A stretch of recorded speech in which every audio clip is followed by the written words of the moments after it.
which really woke me up to the responsibilities, which were that Sergei Magnitsky would have not died if he had not been my lawyer. And so I made it my personal mission after that day to get justice for Sergei Magnitsky. And this is a very unusual situation in that many people die in Russian detention. It's a common thing to happen. Many people are tortured in detention. But Sergei Magnitsky did one thing which allowed his story to take on vast international proportions, which was he wrote everything down that happened to him. He wrote it down in the form of 450 complaints that he filed in his 358 days in detention. And because of that, we have the most granular documentary evidence trail of who did what to him, where, how, when.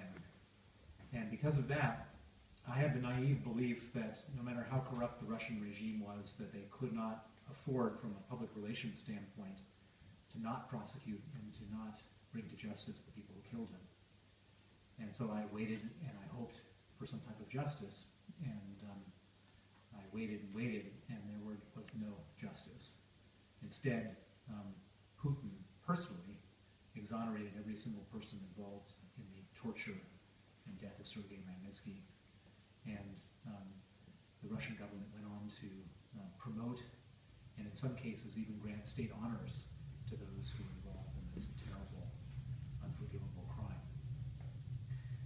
The Russian government went one step further than that, which was to do the most unforgivable thing, which was to prosecute Sergei Magnitsky himself posthumously, 3 years after he died, in the first ever trial against a dead man in the history of Russia. And so it became clear that the Russian government was not going to give us justice, and so we're going to have to take justice into our own hands and try to find justice outside of Russia. And we said, what kind of justice can one get in a situation like this? The laws of the West don't have jurisdiction over most of the crimes that were committed against Sergei Magnitsky. And we thought about it, and we looked at the whole series of events. And Sergei Magnitsky had been killed effectively for discovering a massive government fraud, the theft of $230 million from the Russian government by Russian government officials. And people who steal money, and there's lots of them in Russia, and people who steal money from the government, do so with the intent of taking that money and spending it and storing it in the West.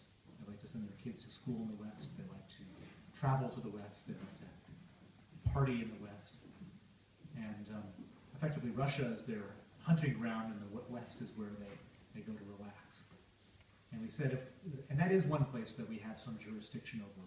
And so we said to ourselves, let's make sure that they can't spend their ill-gotten gains in the West and travel to the West and feel sanctuary in the West.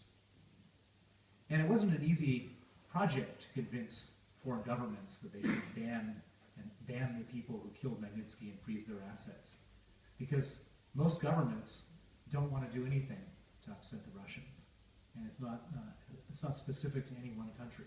If you go to any foreign affairs ministry, foreign office, or State Department anywhere in the world, you'll find people that just want to maintain the status quo.